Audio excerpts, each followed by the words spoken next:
The wrench slipped out of my hand and clanged against the concrete floor.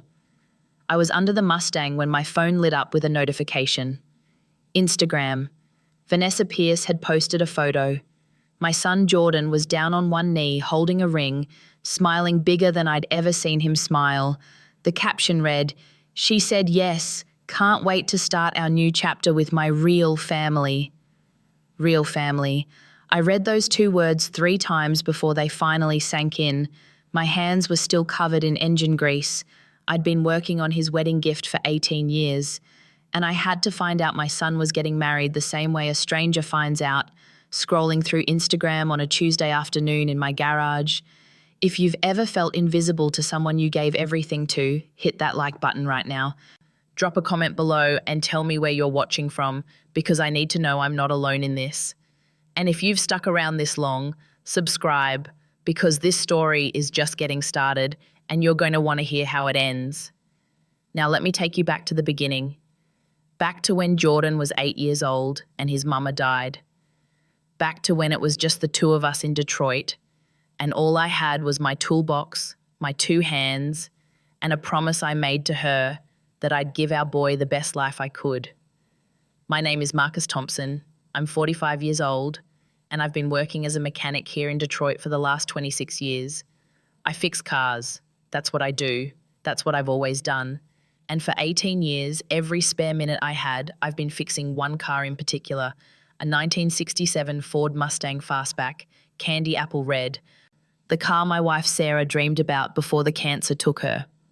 I stood there in my garage that Tuesday afternoon, staring at that Mustang, and I couldn't move. The car was almost done, maybe 3 more months of work. The interior was finished. I'd reupholstered the seats myself in black leather. The engine was rebuilt, every single part cleaned and tested. The paint job was perfect. I'd spent 2 years just getting the bodywork right. I picked up my phone again. Read that caption one more time. My real family. I called Jordan. Straight to voicemail. I called again. Voicemail. I sent a text. "Son, saw your post. Congratulations. Can we talk?" 3 hours passed. Nothing. I sat down on my work stool, the one I've had since Jordan was in elementary school, and I looked at that Mustang, really looked at it. Every inch of that car had a story. The engine, I rebuilt it the summer Jordan got accepted into University of Michigan. I remember how proud I was. My boy, going to college, first one in our family. The transmission, I installed it the year he graduated. I drove up to Ann Arbor for the ceremony.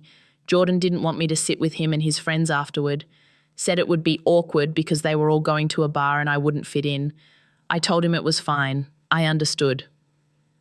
I drove back to Detroit alone that night, and I started working on the transmission. The seats, I reupholstered those after Jordan got his first real job at that financial consulting firm downtown. He came by the garage to tell me the news. He was wearing a suit I'd never seen before, looked expensive. He stayed for maybe 15 minutes. Said he had dinner plans with some colleagues. After he left, I measured the seats, ordered the leather, and got to work. Every single part of that car was a milestone, a memory, a moment when I wanted to tell my son I loved him but didn't know how to say it, so I said it with my hands instead. With engine parts and paint and leather and steel. Sarah used to tell me I wasn't good with words. She was right. When Jordan was little and he'd ask me if I loved him, I'd ruffle his hair and take him to get ice cream. When he made the honor roll, I didn't write him a card. I taught him how to change his own oil. When his mama died and he cried himself to sleep every night for 3 months, I couldn't find the right words to comfort him, so I held him. And in the mornings, I made him breakfast. And after school, I helped him with his homework at this same workbench where I'm sitting now. I thought that was enough. I thought he understood. But maybe he didn't. Maybe all those years while I was showing him I loved him, he needed to hear me say it. Maybe while I was building him this car, this perfect gift for his wedding day, he was building a life that didn't include me. I looked at my phone again. Still nothing from Jordan. But I had 7 new notifications. I opened Instagram. The post had blown up. 200 likes already. Comments from people I didn't recognize. OMG, congratulations. You two are perfect together. About time. Beautiful ring. One comment caught my eye. It was from Vanessa's mother, Catherine Pierce. "Welcome to the family, darling. We're so blessed to have you both. We're so blessed to have you both. Not your family is blessed. Not both families are blessed. Just we." I scrolled further, found a comment from Robert Pierce, Vanessa's father. "So proud of you, son." Son. He called my Jordan son. I set the phone down. My hands were shaking. I looked at those hands, rough, calloused, scarred from years of working with metal and engines. These were the hands that held Jordan when he was born, the hands that changed his diapers, tied his shoes, taught him to throw a football. These hands buried his mother. These hands worked overtime every week for 18 years so he could have new school clothes, so he could go on field trips, so he could go to college without drowning in debt. And somewhere along the way, my son decided these hands weren't good enough anymore. The garage felt too quiet, too empty. For the first time since Sarah died, I felt completely alone. Not just physically alone, I'd been alone for 17 years. But alone in a different way, the kind of alone that comes when you realize the person you built your whole life around has left without saying goodbye. I walked over to the Mustang, ran my hand along the hood. The metal was cool and smooth. Perfect. This car was supposed to be his. On his wedding day, I was going to drive up in it, park it in front of the church and hand him the keys. I was going to tell him, finally tell him, that every bolt, every wire, every drop of paint was a love letter I didn't know how to write with words. But there wasn't going to be a church. There wasn't going to be a wedding day where I handed him anything. There was just going to be a party somewhere in Grosse Pointe at Vanessa's parents' mansion, and I wasn't invited. My phone buzzed. Finally, a text from Jordan. "Thanks, Dad. Been crazy busy. We'll catch up soon." We'll catch up soon. Like I was an old friend he hadn't seen in a while. Like I was someone he needed to pencil into his schedule. Like 18 years of rebuilding this car, 18 years of rebuilding our life after Sarah died, could be summarized in a text message with no punctuation and no explanation. I sat back down on my stool. I didn't cry. I'm not the crying type. But something inside me broke that day. Something that can't be fixed with a wrench or a socket set or any tool in my garage. And in that silence, in that empty garage in Detroit with just me and that Mustang and the ghost of every sacrifice I'd ever made, I understood something I'd been too blind to see. My son wasn't just starting a new chapter with his real family, he was erasing the old one. Jordan was 8 years old when his mama died, stage 4 breast cancer. It moved fast. One day Sarah was complaining about being tired, and 6 months later I was picking out her casket. The doctors gave us options: chemotherapy, radiation, clinical trials. We tried everything, sold our second car to pay for treatments. I worked double shifts at the garage. Sarah kept saying she'd beat it. She had to beat it. Jordan needed his mama. But cancer doesn't care what you need. The night before she died, Sarah made me promise her something. We were alone in the hospital room. Jordan had finally fallen asleep in the chair next to her bed. She grabbed my hand. She was so weak by then, but her grip was still strong when it mattered. "Marcus," she whispered, "promise me you'll give him the best life you can." "I promise, baby. I promise." "And Marcus," she squeezed tighter, "don't let him forget me. Tell him stories. Show him pictures. Make sure he knows how much I loved him." "He knows, Sarah. He knows." "And that Mustang," she said, and somehow she smiled even though I knew she was in pain. "The red one, the 67 Fastback we saw at that car show before Jordan was born. Remember?" I remembered. It was our second date, some classic car show downtown. Sarah fell in love with that Mustang. Said someday, when we had money, we'd get one just like it. We never got the money. "I remember," I told her. "Build it for him," she said. "For Jordan, when he gets married someday. Build him that car, so he knows," her voice cracked. "So he knows we both loved him." She died the next morning. Jordan was holding her other hand. I don't remember much about the funeral. People came, said things, brought casseroles we didn't eat. Jordan didn't cry, not at the service, not at the burial, not in the days after. He just got real quiet, stopped talking much, stopped smiling. 3 weeks after we buried Sarah, I took Jordan out to the garage. He'd been sitting in his room every day after school, just staring at the wall. I couldn't reach him with words, never been good with words anyway. So I did what I knew how to do. "Come here, son," I said. "I want to show you something." I had him sit on my work stool. I opened up the hood of a '98 Civic I was working on. Jordan looked at it like he didn't understand why I was showing him an engine. "You see this?" I pointed to the spark plugs. "These little things right here, they're what make the whole car go. They look small, look like they don't matter, but without them, nothing works." Jordan nodded but didn't say anything. "That's like people," I said. "Sometimes the most important people in your life, they don't make a lot of noise. They don't draw attention. But they're what makes everything work. You understand?" "Like Mama," Jordan said quietly. It was the first time he'd mentioned her since the funeral. "Yeah," I said. "Like Mama." That afternoon, I taught him how to change spark plugs. His hands were so small he could barely grip the wrench. But he tried. He concentrated hard, biting his lip the way Sarah used to when she was focused on something. When he finally got one out, he looked up at me with something like pride in his eyes.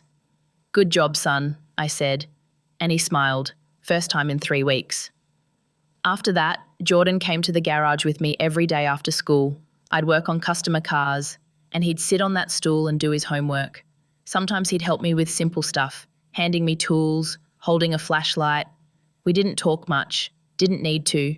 We just existed together in that space, and somehow that was enough. One Saturday morning, about 2 months after Sarah died, I brought home a rusted-out shell of a 1967 Mustang Fastback. I'd found it in a junkyard outside of Detroit. Cost me $800 I didn't have. It was in terrible shape. No engine, no interior, rust holes in the floor, paint peeling off. But it was a Fastback, candy apple red under all that rust. Jordan came out to the driveway and stared at it. "What's that?" he asked. "That," I said, "is your mama's dream car, and we're going to build it, me and you.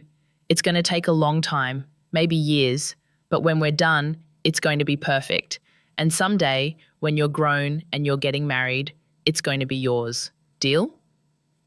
Jordan walked around the car once, twice, put his small hand on the hood. "Deal," he said. That was the day we started building more than just a car. We were building a way to remember Sarah. We were building a language between a father and a son who didn't know how to talk to each other. We were building something that would last. At least that's what I thought we were building. Jordan got accepted to University of Michigan when he was 18. Full-ride academic scholarship. When that letter came in the mail, I couldn't stop smiling for a week. My boy, going to college, Sarah would have been so proud. The day I drove him up to Ann Arbor for freshman orientation, Jordan barely said 2 words the whole drive. He was nervous, I could tell. Kept checking his phone, looking out the window. When we got to his dorm, I helped him carry his stuff up 3 flights of stairs. His roommate was already there, some kid from Bloomfield Hills with parents who looked like they'd never carried anything heavier than a briefcase. I shook the dad's hand. He looked at my work shirt with the garage logo on it, and I saw something flash across his face. Not quite judgment, but close enough.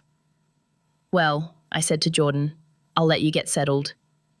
"Thanks, Dad," Jordan said. He gave me a quick hug. "I'll call you later." I drove back to Detroit alone, and I went straight to the garage. Spent the rest of the day working on the Mustang. Installed new brake lines. It was good work. Kept my hands busy. Kept my mind from wondering if Jordan was going to be okay up there without me. He called that night like he promised. Told me about his classes, his roommate, the campus. He sounded excited, happy. I told him I was proud of him. He said thanks and that he had to go because there was some freshman mixer thing starting. That's how it went for the first year. Weekly phone calls, monthly visits home. Jordan would tell me about his classes, business administration, economics, finance, subjects I didn't understand but tried to follow along with. He'd work on the Mustang with me when he came home. We got the engine fully rebuilt that year. Jordan helped me install it, same way he'd helped me pull the old one out when he was 12. But sophomore year, things started changing. The phone calls got shorter. every other week instead of every week. When he came home, he'd spend more time on his laptop than in the garage. Said he had projects, papers, group assignments. I understood. College was demanding. That's what it was supposed to be. Junior year, he started talking about internships. Got one at some financial consulting firm in downtown Detroit for the summer. Showed up at the garage wearing a suit on his first day. I was under a Chevy Silverado when he walked in. "Hey, Dad," he said. I rolled out from under the truck. Almost didn't recognize him. The suit looked expensive. His hair was different, styled, professional. Even his voice sounded different somehow, more careful, more polished. "Look at you," I said, "all grown up." He smiled, but it didn't quite reach his eyes. "Just wanted to stop by before I head to the office. Let you know I probably won't be around much this summer. The internship is pretty intense." "I understand," I said. "You're doing good, son. Real good." He left after 5 minutes. I went back under the Silverado, told myself it was fine. This was what success looked like. This was what I'd worked for, to give him opportunities I never had. Senior year, Jordan called me in October. Said he wanted to bring someone by. A girl. Her name was Vanessa. They'd been dating for a few months. I cleaned the garage for 3 days before they came. Swept the floors, organised the tools, even put up some of Jordan's old high school football photos I'd had in a box. I wanted her to see that Jordan came from somewhere, that he had a history, that he had a father who cared. They showed up on a Saturday afternoon. Vanessa was pretty, I'll give her that. Dressed nice, talked nice, but when she walked into the garage, I saw her eyes do a quick scan of everything. The oil stains on the floor, the parts scattered on my workbench, the coffee maker in the corner that was probably older than she was. "Nice to meet you, Mr. Thompson," she said, shaking my hand. Her hand was soft, no calluses, no scars, the kind of hand that had never worked a day in its life. "Call me Marcus," I said. "Mr. Thompson was my father." "This is where you work?" she asked, looking around. "This is it," I said. "Been here 26 years. "That's impressive," she said, but the way she said it made me feel like she meant something else. I'd made dinner, barbecue ribs, coleslaw, cornbread, my mama's recipes, food I'd been making for Jordan since he was a kid. We sat in my small kitchen, and I watched Vanessa pick at her plate. She ate maybe 3 bites of coleslaw and a corner of cornbread. "Not hungry?" I asked. "Oh no, it's lovely," she said. "I'm just watching my carbs." Jordan didn't say much during dinner, kept looking at Vanessa, then at me, like he was waiting for something to go wrong. When they left, Jordan gave me a quick hug at the door. "Thanks for dinner, Dad," he said quietly. "Anytime, son." As I watched them drive away in Vanessa's car, some new BMW I couldn't afford in 3 lifetimes, I felt something shift, something I couldn't name yet. It wasn't jealousy, it wasn't anger. It was the first cold touch of being left behind. Jordan graduated in May with honours. I took the day off work, drove up to Ann Arbor for the ceremony, sat in the bleachers with thousands of other parents, watched him walk across that stage. When they called his name, Jordan Michael Thompson, I stood up and clapped louder than anyone else in that stadium. After the ceremony, I waited outside where Jordan said to meet him. He showed up 30 minutes later with Vanessa and a group of his friends, all of them dressed nice, laughing, taking pictures. Jordan saw me and waved. "Hey, Dad," he said, walking over. "Thanks for coming. Wouldn't miss it for the world, son. Listen, we're all going to this restaurant downtown to celebrate. It's kind of a class thing, you know? But maybe we can grab breakfast tomorrow before you head back." I looked at the group behind him, all those young people, all that success and future in their eyes, and I understood I didn't fit there. "Sure," I said. "Breakfast sounds good." We never had that breakfast. Jordan texted me at 6 in the morning saying he had to pack and take care of some last-minute stuff. Said he'd call me when he got settled back home. A month later, Jordan started his job at Preston and Associates, a financial consulting firm downtown. Good money, real good money, the kind of money I'd never made in my life. He moved into an apartment in Midtown, not far from his office. Modern building, doorman, the whole deal. I helped him move in, carried boxes up the elevator while Vanessa directed where everything should go. The apartment was nice, nicer than anywhere I'd ever lived. Floor-to-ceiling windows, stainless steel everything, hardwood floors. When we finished, Jordan ordered pizza. We sat in his new living room, and I tried to find something to say. "This is real nice, son," I said. "You did good." "Thanks, Dad." He checked his phone. "Vanessa and I have dinner plans tonight with some people from work, so—" "I should get going," I finished for him. "Yeah, but hey, come by the garage anytime. You know you're always welcome." He said the garage like it was a place I visited, not the place I worked, not the place we'd spent 15 years building a car together. 2 months after that, Vanessa invited me to dinner at her parents' house in Grosse Pointe. She said it was important for the families to meet. Jordan picked me up. I wore my best shirt, the one I wore to Sarah's funeral. Jordan was wearing a suit that probably cost more than my mortgage payment. "Dad," he said as we drove, "just so you know, Vanessa's parents they're pretty formal. Her dad's a CEO, her mum's an interior designer. They're not like us." "What do you mean not like us?" Jordan shifted in his seat. "I just mean, maybe don't talk too much about the garage or, talk about other stuff." "Like what?" "I don't know, just keep it light." I didn't respond, just looked out the window and wondered when my son had become ashamed of what I did for a living. The Pierce house wasn't a house, it was a mansion. White columns, circular driveway, lawn that looked like a golf course. A woman in an actual uniform answered the door. Jordan had to tell me she was just staff, not family. Robert Pierce was exactly what I expected. Tall, confident, firm handshake, expensive watch. He talked about markets and portfolios and business trends I didn't understand. Catherine Pierce asked me polite questions about my work, but in a way that made it clear she'd never been inside an auto garage in her life. At dinner, they talked about their recent trip to Tuscany, about their lake house in Traverse City, about the charity gala they were planning. I had nothing to contribute. I just cut my steak and nodded when it seemed appropriate. At one point, Robert turned to Jordan and said, "You know, son, if you ever want to talk about investment opportunities or career moves, my door's always open. I see a lot of potential in you." "Son." He called Jordan son right in front of me, and Jordan smiled and said, "I appreciate that, Mr. Pierce." "Really?" On the drive home, I didn't say anything. Jordan didn't either. When he dropped me off at my house, he said, "That went well, I think." "Yeah," I said, "real well." After that night, things changed faster. Jordan's visits got further apart.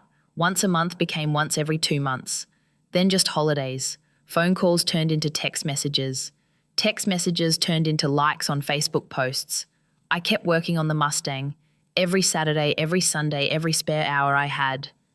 The interior was done. The engine purred like a dream. The paint was almost perfect. I told myself I was building it for Jordan's wedding day. For the moment, I'd hand him those keys and finally tell him everything I'd never been able to say. But deep down, in a place I didn't want to look at too closely, I was starting to wonder if that day would ever come. Or if it did, whether I'd even be invited. And then, on a Tuesday afternoon in October, while I was under that Mustang replacing the fuel lines, my phone lit up with an Instagram notification. And I found out I was right to wonder. I stayed under that Mustang for another hour after I saw the post. Didn't move, just laid there on the creeper, staring up at the fuel lines I'd just installed. My phone was on my chest, screen dark now, but I could still see that image in my mind. Jordan on one knee, Vanessa's ring, that caption. My real family. Finally, I rolled out from under the car, sat up, my back hurt, my knees hurt, everything hurt. I'm 45 years old and I've been working on cars since I was 17. My body keeps a record of every hour I've spent bent over an engine. Every day I've worked through pain because the bills needed paying and Jordan needed things. I walked over to my workbench. There's a shelf above it where I keep things that matter. Not many things, I'm not sentimental like that, but a few. Sarah's wedding ring in a small box. Jordan's first report card from elementary school, straight A's. A photo of the 3 of us at Jordan's 8th birthday party. 2 months before Sarah got diagnosed, and there, in the back, a folder I hadn't opened in years. I pulled it out. Inside were drawings Jordan had made when he was 9, maybe 10 years old. Crayon drawings of cars. One of them showed a red Mustang with 2 stick figures standing next to it. One tall, one short. He'd written in his kid handwriting, "Me and Dad's car." I stared at that drawing for a long time. When did I become someone my son needed to hide? When did the work I do, honest work, work that fed him and clothed him and put him through college, when did that become something to be ashamed of? I thought about Robert Pierce calling Jordan's son at that dinner table. I thought about Jordan in his expensive suits, his midtown apartment, his new voice that sounded like it belonged to someone else. I thought about how he'd slowly erased me from his life, visit by visit, call by call, until I was just a name in his contacts, someone he'd catch up with soon. My phone buzzed, a text from Tommy Chen, my old friend who runs the garage 2 blocks over. Tommy and I went to high school together. He's been there through everything, Sarah's death, raising Jordan alone, all of it. The text said, "Saw Jordan's post. You good, man?" I called him. He picked up on the first ring. "Marcus," he said, "talk to me." "I don't know what to say, Tommy." "Did you know about the engagement?" "Found out the same way you did, Instagram." Tommy was quiet for a second. Then, "That's cold, man. That's real cold." "Yeah." "You call him yet?" "Sent a text. He said we'd catch up soon." I laughed, but there was no humour in it. Like I'm some guy he used to know. "What are you going to do?" That was the question, wasn't it? What was I going to do? I looked at the Mustang. 18 years of work. 18 years of every free hour I had, every dollar I could spare. 18 years of love that I couldn't speak out loud, so I built it into metal and leather and chrome instead. "I'm going to sell it," I heard myself say. "Sell what?" "The Mustang." "Marcus, I'm serious, Tommy. I'm going to sell it." "Man, that's 18 years of your life. That's Sarah's car. That's Jordan's wedding gift." "Jordan doesn't want it," I said. The words came out steady, clear. "Jordan doesn't want anything from me. He wants Robert Pierce's life. He wants to be part of Vanessa's real family. So let him. But this car's mine. I built it, and I get to decide what happens to it." Where's this coming from? It's coming from 18 years of thinking that if I just worked hard enough, if I just showed him I loved him through what I did instead of what I said, that would be enough. It's coming from watching my son turn into someone who's ashamed of his own father. It's coming from... My voice cracked. I stopped, took a breath. It's coming from finally understanding that sometimes people don't want what you give them, no matter how much of yourself you put into it. Tommy didn't say anything for a while. Then, "You sure about this?" "I'm sure." "Okay, I know a guy, collector up in Bloomfield Hills. He specializes in classic Mustangs. If you're serious, he'll pay top dollar." "Give me his number." After I hung up, I walked around the Mustang slowly, ran my hand along the hood, the doors, the trunk. Every inch of this car had a story. The carburetor, rebuilt it the day Jordan made varsity football. The exhaust system, installed it after his first day of high school. The chrome trim, polished it the weekend he brought home his first girlfriend. The steering wheel, restored it when he got his driver's license. Every piece was a moment, every moment was love. But Jordan didn't want my love, not this kind of love. Not the kind that came with grease under the fingernails and a house in the wrong neighbourhood and a father who didn't know how to talk about Tuscany or investment portfolios. I pulled out my phone, opened the voice memo app, I don't know why. Maybe because I knew Jordan wouldn't answer if I called. Maybe because I needed to say things out loud even if he never listened. I hit record. "Jordan, it's Dad. I'm standing here looking at the Mustang, the one I've been building for you since you were 8 years old, since your mama died. You probably don't remember, but you used to sit in the garage with me every day after school.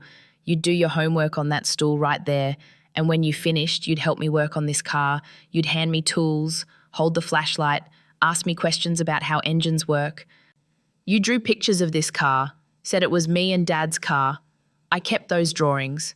I've kept everything that mattered. I rebuilt the engine the summer you got into college. I reupholstered the seats the year you graduated. I did the paint job after you got your first real job.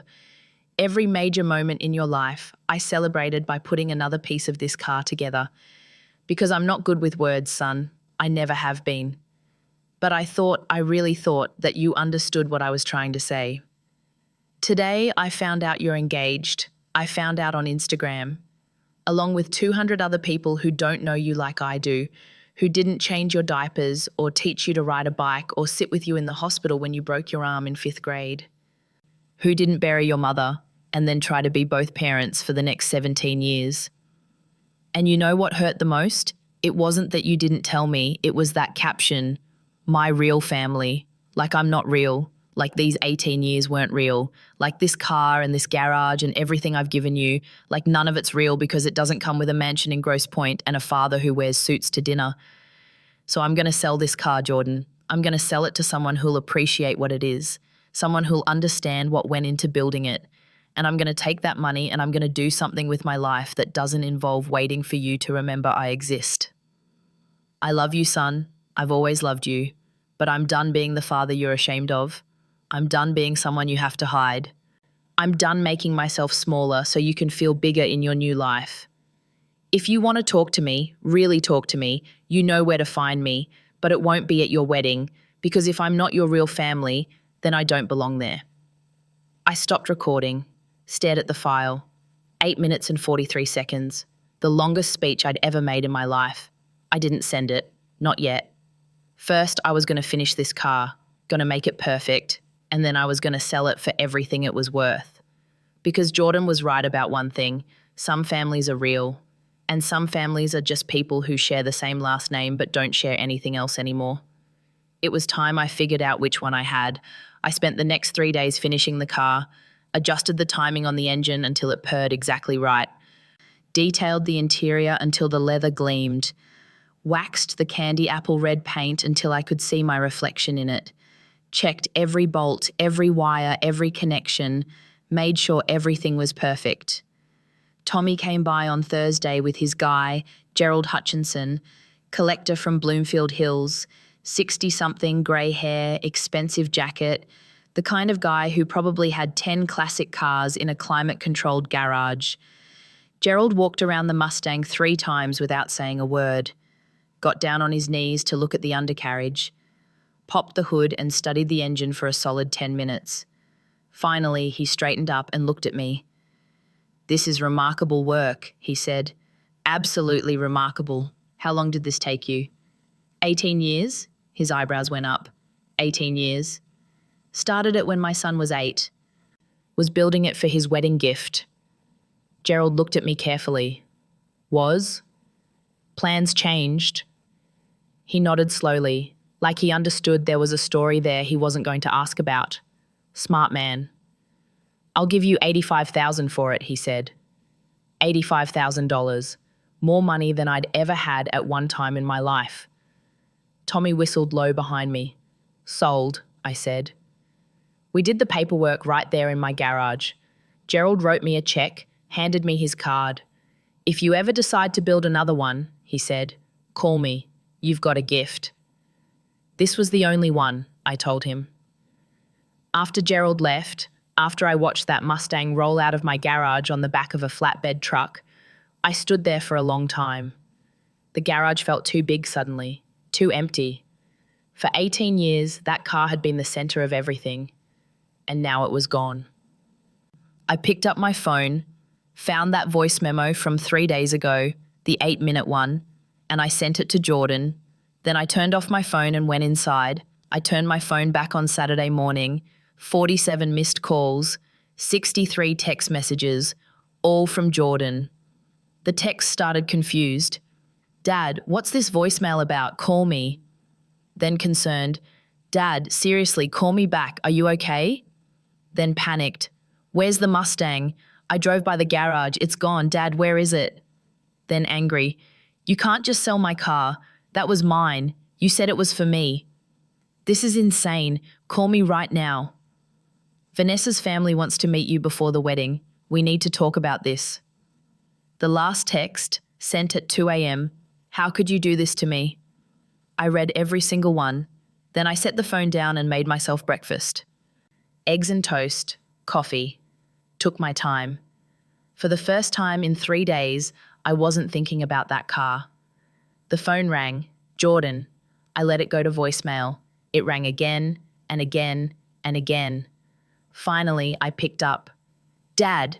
Jordan's voice was strained, frantic. Dad, what the hell? Where's the Mustang? I sold it. You can't just sell it. That was mine. It was never yours, Jordan. It was mine. I built it. I paid for every part. It was in my garage, my name on the title. Mine. But you said it was for my wedding. I said a lot of things, and you said you'd call me back soon. We both said things that turned out not to be true. He stopped. I could hear him breathing hard. This is because of the engagement post, isn't it? Because I didn't tell you first? You didn't tell me at all, Jordan. I found out the same way strangers found out. After 18 years of being your father, I got the same treatment as people who don't even know your middle name. I was going to tell you.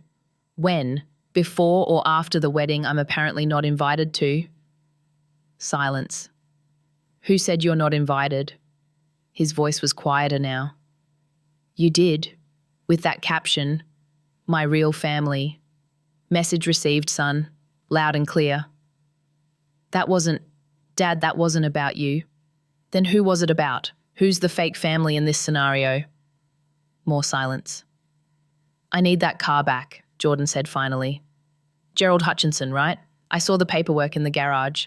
I'll buy it from him. I'll pay whatever. No. What do you mean, no? I mean that car is gone, Jordan. Just like you've been gone. Just like I apparently am in your life. Some things you can't get back once you've let them go. This isn't fair. You're right, I said. It's not fair. It wasn't fair that I worked 60-hour weeks for 17 years to give you opportunities I never had. It wasn't fair that I taught you everything I know about cars and engines and hard work, and you turned around and acted like I was something to be ashamed of. It wasn't fair that I spent 18 years building you the perfect gift, and you couldn't spend 5 minutes calling me to tell me about the most important decision of your life. So no, Jordan, none of this is fair, but it's done. Dad, I've got to go, I said. Got things to do. Things? What things? My own things. My own life. You're not the only one who gets to move on. I hung up. The phone rang again immediately. I turned it off.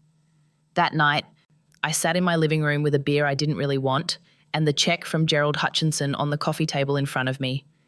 $85,000. Blood money, some might call it. The price of 18 years of fatherhood that didn't mean enough to earn a phone call. But I didn't see it that way. I saw it as a down payment on a new life. One where I wasn't waiting around for someone to remember I existed. One where I got to decide what mattered. I picked up my phone, turned it back on, ignored the 17 new messages from Jordan. Instead, I scrolled through my contacts until I found the number for Pastor Williams from my old church, the one Sarah and I used to go to before she got sick. I typed out a message. Pastor Williams, it's Marcus Thompson. Got a question for you. Your youth program still need volunteers? Got some time on my hands and some skills I could teach. Let me know. Sent. 3 minutes later, he replied, Marcus, good to hear from you. Yes, come by Monday. Let's talk. God bless. I set the phone down and finished my beer. Jordan wanted a new family? Fine, let him have it. I was going to build one of my own. Monday morning, I showed up at New Hope Community Church at 9 o'clock sharp. Pastor Williams was waiting for me in the youth centre, a converted warehouse behind the main church building. Inside were workbenches, tools scattered around, and about 15 teenagers, all black and brown kids from the neighbourhood, standing around looking bored. Everyone, Pastor Williams announced, this is Marcus Thompson. He's going to be teaching you about automotive repair. Marcus, these are your students. The kids looked at me skeptically. One boy, maybe 16, arms crossed. We supposed to learn from some old dude? DeAndre, Pastor Williams warned. It's fine, I said. I walked over to the workbench, picked up a carburetor that was sitting there. This here? This is from a 95 Honda Civic. Somebody tried to rebuild it and screwed it up. See these jets? Clogged. The float's stuck. Whoever worked on this didn't know what they were doing. I looked at DeAndre. You know what happens when you don't know what you're doing? What? You stay broke. You stay dependent on other people. You stay stuck. I set the carburetor down. I'm not here to waste your time. I'm here to teach you a skill that'll make you money, make you independent, make you valuable. You want to learn? I'll teach you everything I know. You don't want to learn? There's the door. Nobody moved toward the door. All right then, I said. Let's get to work. By Wednesday, word had gotten around the neighborhood about the program. More kids showed up. I taught them how to change oil, replace brake pads, diagnose engine problems. They asked questions. They listened. They called me Mr. Marcus. For the first time in months, I felt useful. Not like someone's embarrassing father, not like a problem to be managed, just useful. Thursday afternoon, I was showing a girl named Keisha how to gap spark plugs when Tommy walked into the youth centre. He had a strange look on his face. Marcus, got a minute? We stepped outside. You see this? Tommy held up his phone. It was Gerald Hutchinson's Instagram page. There was a photo of the Mustang in his showroom with a long caption, "Just acquired this stunning 1967 fastback. But the real story isn't the car, it's the builder. Marcus Thompson of Detroit spent 18 years restoring this beauty as a wedding gift for his son. Every part installed at a major milestone in his son's life. When I asked why he was selling, he simply said, plans changed. This is what true craftsmanship looks like. This is what love looks like. And this is what I'll treasure every time I drive it. Hashtag classic cars. Father and son. Detroit. True craftsmanship." The post had over 15,000 likes, hundreds of comments. "It's going viral," Tommy said. "People are sharing it everywhere. Local news even picked it up. Channel 4 wants to interview you." I stared at the phone, at the car I'd built, at the story I'd never meant to tell publicly. Channel 4? Yeah, man, human interest story. Detroit father's labor of love. They want to come to the garage tomorrow. I don't want to be on the news, Tommy. Might be too late for that, it's already out there. He put his phone away. But hey, people are on your side. Read the comments. Everyone thinks you're a hero. I'm not a hero. I'm just a guy who sold a car. You're a guy who chose himself for once. That resonates with people. Friday morning, Jordan showed up at the youth centre. I was under a Dodge Charger with DeAndre, teaching him how to drop a transmission, when I heard a familiar voice. Dad? I rolled out from under the car.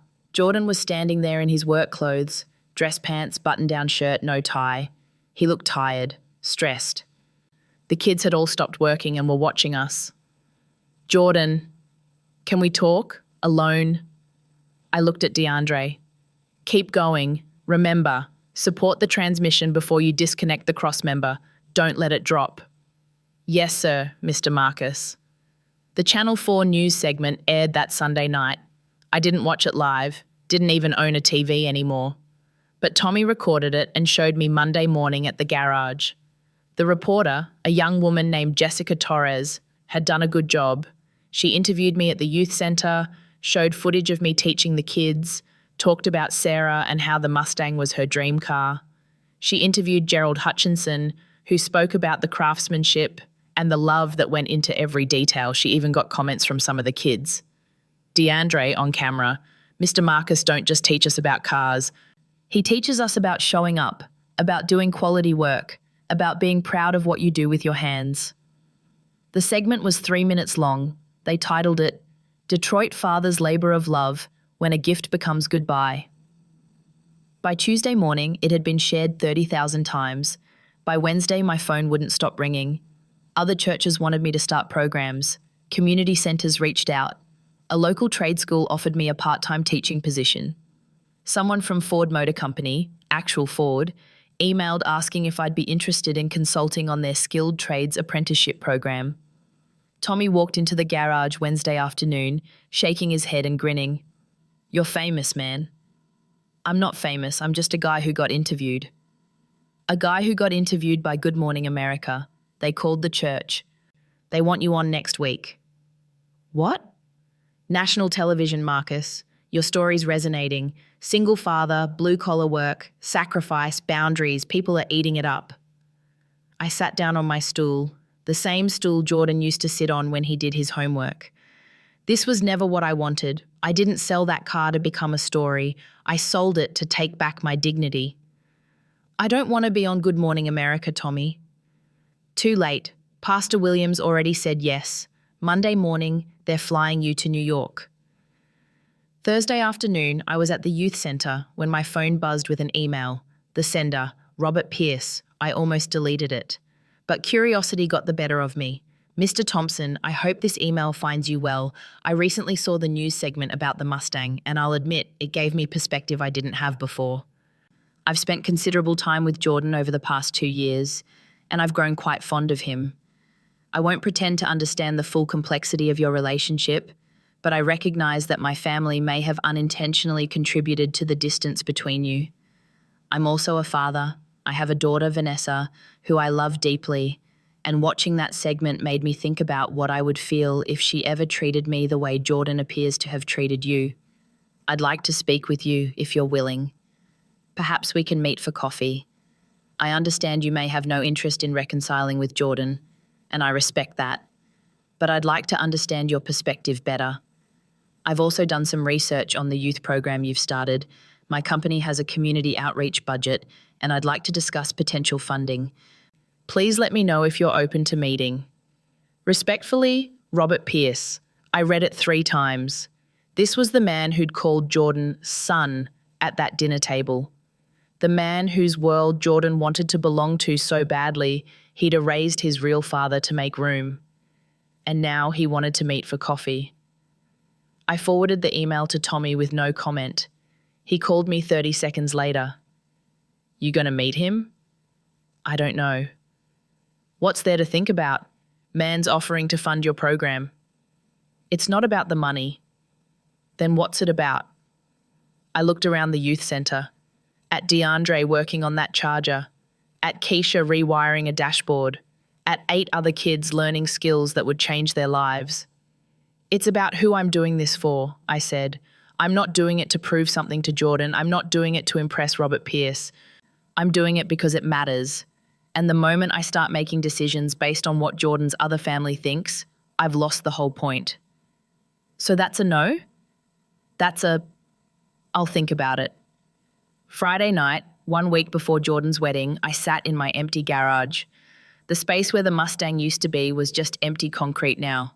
Clean, swept, ready for whatever came next. My phone buzzed. A text from an unknown number. Mr. Thompson, this is Vanessa Pierce. I know you probably don't want to hear from me, but I need you to know something. Jordan hasn't been himself since you sold the car. He barely sleeps. He's not excited about the wedding anymore. He keeps talking about that voicemail you sent him. He's listened to it every day for 2 weeks. I don't know what the right thing to do is here. But I thought you should know that your son is suffering, and I think he finally understands what he lost. The wedding is next Saturday at 3 p.m, St. Paul's Cathedral in Grosse Pointe. I'm sending you this address not as an invitation. I don't have the right to invite you to something Jordan excluded you from, but as information, in case you want it. I'm sorry for my part in this. I'm sorry we made Jordan feel like he had to choose.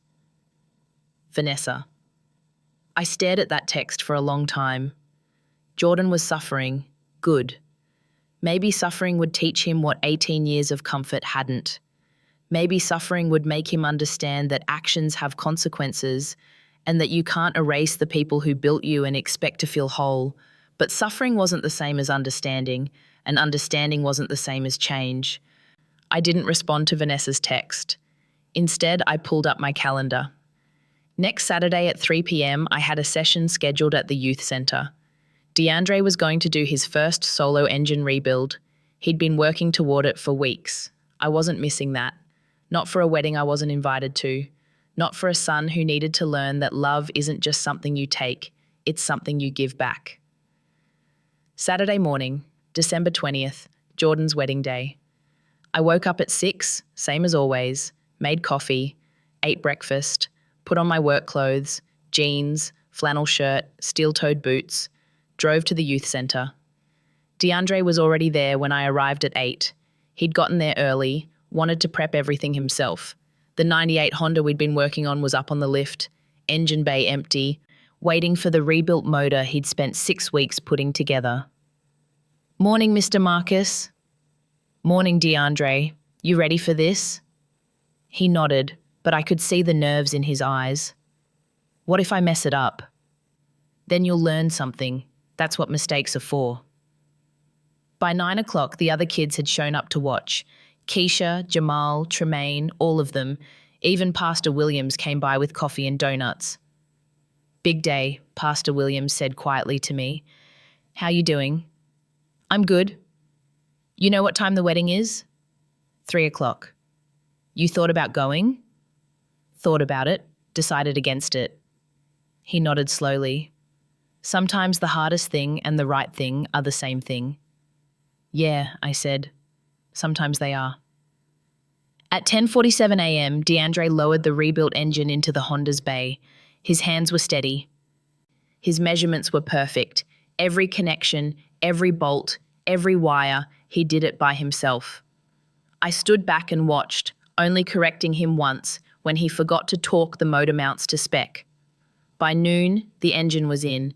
By 1 o'clock, we'd filled the fluids, checked all the connections, double-checked everything. "All right," I said, "turn it over." DeAndre got in the driver's seat. The other kids gathered around. He turned the key. Nothing. He tried again. Nothing. I could see the panic starting in his face. "Mr. Marcus, troubleshoot it. What are the 3 things an engine needs to run?" "Air, fuel, spark." "Good. Start checking." He got out, popped the hood, checked the air filter. Good. Checked the fuel lines. Good. Checked the spark plugs, and found it. One plug wire had come loose. "There," he said, reconnecting it. "Now try." He got back in, turned the key. The engine roared to life. Every kid in that place started cheering. DeAndre sat in that driver's seat with the biggest smile I'd ever seen, revving the engine he'd rebuilt with his own hands. The sound was perfect, smooth, strong. He got out and came over to me, and before I could say anything, he hugged me. This 16-year-old kid, who'd barely trusted me 3 months ago, was hugging me like I was his father. "I did it," he said. "I actually did it." "You did," I said. "And you're going to do a lot more. This is just the beginning." When he pulled back, there were tears in his eyes. "My dad never taught me nothing, but you believed in me." Something in my chest cracked open, not in a painful way, in the way a seed cracks open before it grows. "You earned it, DeAndre. All I did was show you how. You did the work." At 2:45 p.m, my phone rang. Unknown number. I almost didn't answer. "Hello? Mr. Thompson?" A woman's voice, professional. "This is Catherine Pierce, Vanessa's mother." I walked outside so the kids wouldn't hear. "Mrs. Pierce, I'm calling from the church. The wedding was supposed to start in 15 minutes, but..." She paused. "Jordan's gone." "What do you mean gone?" "He left. About 30 minutes ago. He was standing at the altar, waiting, and he looked at all of us, at Vanessa, at the guests, and he said he couldn't do it. He said something was missing, and then he left. Vanessa is, well, she's devastated, we all are. But I thought you should know." My first instinct was satisfaction. He finally felt what it's like to be abandoned. He finally understood what I went through. But that satisfaction died almost as quickly as it came, because I knew what Jordan was feeling right now. That hollow ache in your chest when you realize you've built something beautiful on a broken foundation. When you realize that all the success and money and right family can't fill the space where real love is supposed to be.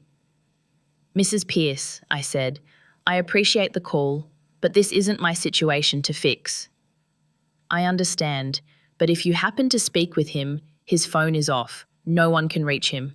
As his father, I wish him well," I said. "I really do. But Jordan made choices, and choices have consequences. This is his to figure out." I hung up. I went back inside, DeAndre was still in that Honda, still revving the engine, still grinning. The other kids were taking pictures, celebrating. This was their win, their moment. And I realized something standing there. I'd spent 18 years building a car for a son who didn't want it. And in 3 months, I'd helped build futures for 15 kids who did. My phone buzzed. A text from Jordan. Dad, I'm sorry. I'm so sorry. I left the wedding. I couldn't do it. Not like this. Not without you there. I understand if you don't want to talk to me. I understand if I've lost you forever. But I need you to know you were right about everything. I was ashamed of you. I did choose them over you. And standing there today, about to marry into a family that I thought I wanted, I realized I was marrying into someone else's life instead of building my own.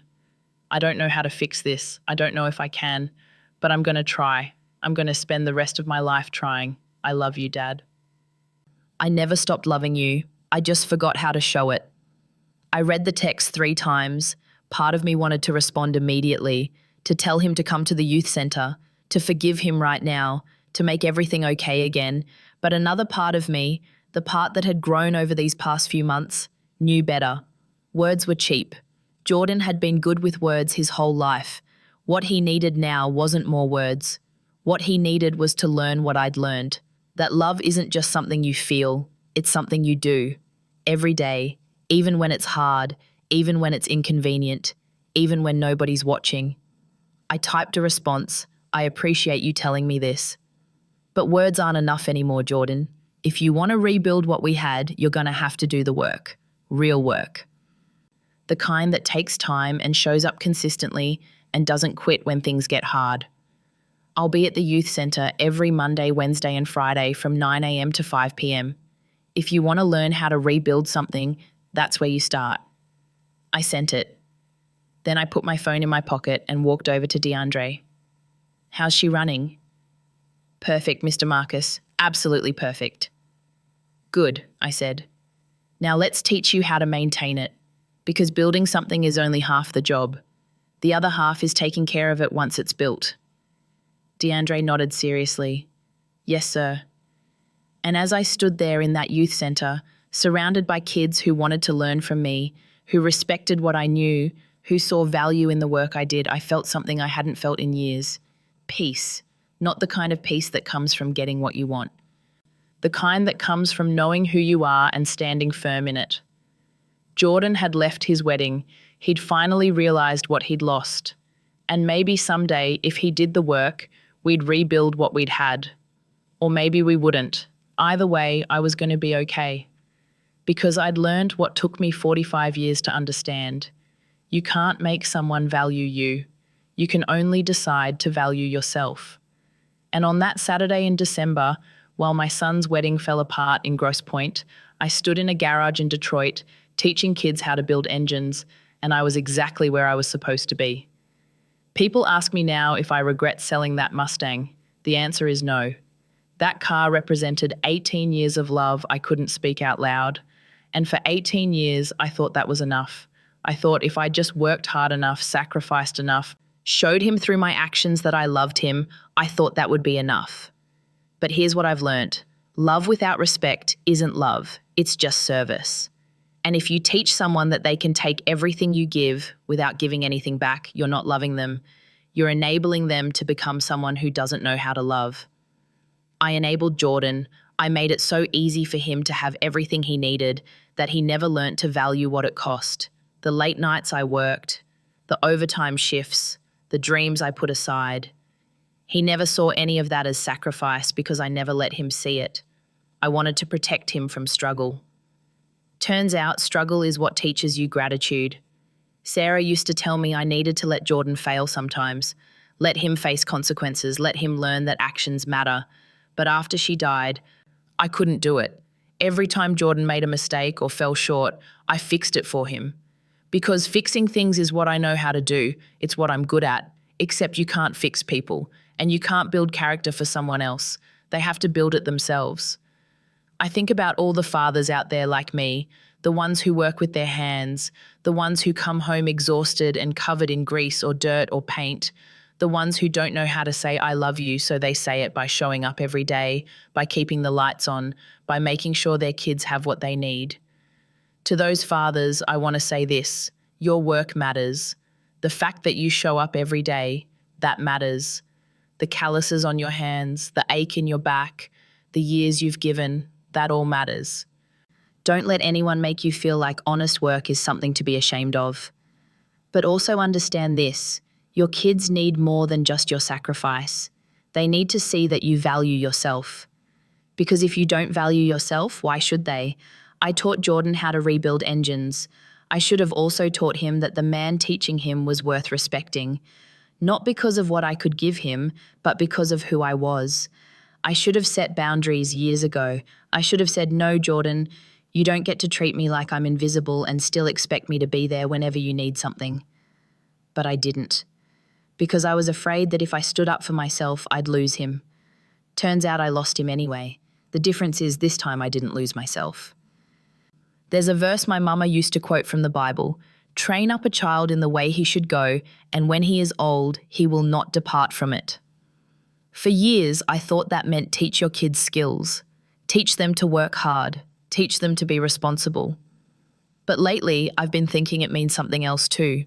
Train them in the way of respect. Train them in the way of gratitude. Train them to understand that love is a two-way street, and relationships require effort from both sides. Train them to value the people who value them. I trained Jordan in a lot of things, but I didn't train him in that, and that's on me. The youth centre has taught me something I didn't expect.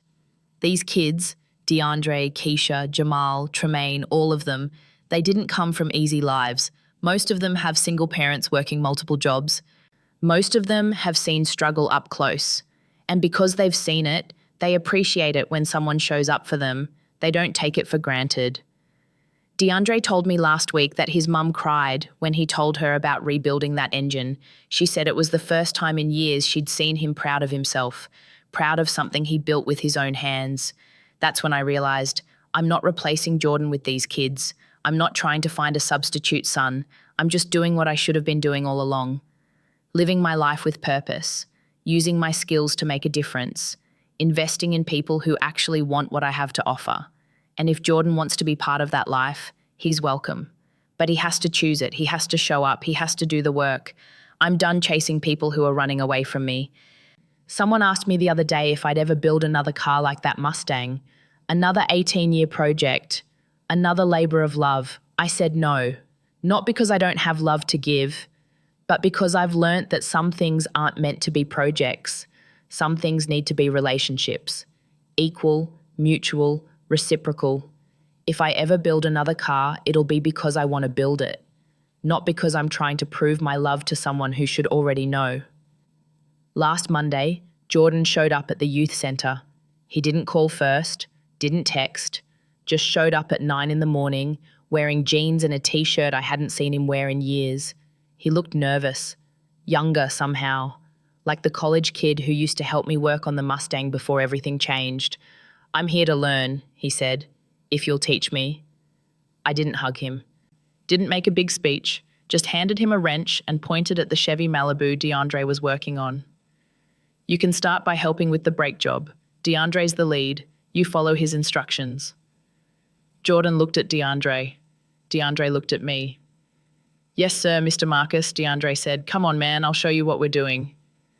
And I watched my son, my 26-year-old son with a college degree and a failed wedding and a broken engagement, take orders from a 16-year-old kid who'd never been to college but knew how to value the people who showed up for him. That was 2 weeks ago. Jordan's been back every Monday, Wednesday and Friday since then. He doesn't talk much, neither do I. We just work, side by side, teacher and student, father and son, starting over. I don't know if we'll ever get back what we had. Maybe that's not even the goal. Maybe the goal is to build something new, something better, something that's not one person giving and the other person taking, but both people showing up, both people doing the work. Maybe that's what real family is supposed to be. So no, I don't regret selling that Mustang, because that car was a gift for who I thought Jordan was. And now, here in this garage, working side by side with him and these kids, I'm helping him become who he's supposed to be. and that's worth more than any car I could ever build. Today is March 15th, 3 months since Jordan started showing up at the youth centre. This morning I taught him and DeAndre how to rebuild a transmission. Jordan's hands moved slower than DeAndre's. He's out of practice, rusty from years of working behind a desk. But he's learning. He asks questions. He admits when he doesn't know something. He listens. We still haven't talked about the wedding, haven't talked about Vanessa or the Pierces or any of it. Maybe someday we will. Maybe we won't. Right now, we're just rebuilding trust the same way we're rebuilding engines, one piece at a time, with patience and precision. Last week, Jordan asked if he could take me to dinner. Just the two of us. I said yes. We went to a barbecue place near the garage. Not fancy, just good food and honest conversation. And for the first time in years, he asked me about my life, about the youth centre, about what I was building there. He listened like he actually cared about the answers. It's not perfect. We're not where we used to be, but maybe we're heading somewhere better. I'm Marcus Thompson. I'm 45 years old. I'm a mechanic from Detroit, and I spent 18 years building a car to say I love you to a son who couldn't hear it. But now I'm building something different. I'm building a community. I'm building futures. I'm building a life where my value doesn't depend on whether someone else recognizes it. Some fathers build cars, some build businesses, some build legacies. I'm just building what I know how to build and teaching others to do the same. And that, it turns out, is enough. If this story touched you, if you've ever felt invisible to someone you loved, or if you've ever had to choose your own dignity over someone else's approval, leave a comment below. Tell me where you're listening from. Tell me your story, because we're all out here trying to figure out how to love people without losing ourselves.